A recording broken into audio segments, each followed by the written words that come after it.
ষড়যন্ত্রের ছায়া, রচনায় রাকেশ দেববর্মা।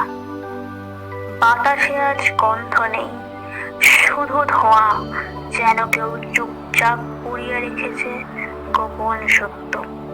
আমার আঙুলে লেগে আছে খবরের কালো কালি, সেখানে আমার নাম লেখা, পাশে অপরাধী।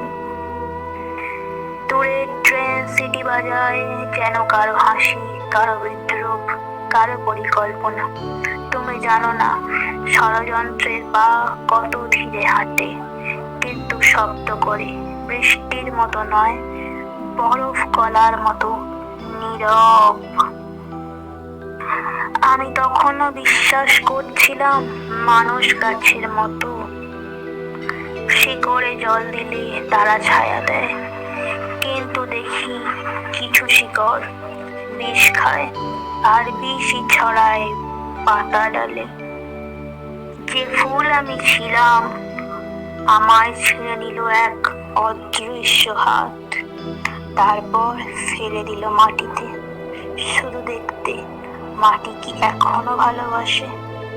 তবু জানো, সত্যর মৃত্যু হয় না, সে নদী, যার পথ অবরুদ্ধ করলেও সে রাত ভর কাঁপে, ভোরে এসে তোমার দরজায় ধাক্কা দেয়, হাতে নিয়ে জল, যা তুমি ভুলে গিয়েছিলে তোমারই অশ্রু। ধন্যবাদ। সকলে খুব ভালো থাকবেন। অনেক শুভকামনা রইল সকল শ্রোতা এবং পাঠকদের উদ্দেশ্যে। এই নিবেদনটি আমার একান্ত নিবেদন। সকলে জানাবেন রচনাটি কেমন হয়েছে। ধন্যবাদ আনতে রাকেশ দেববর্মা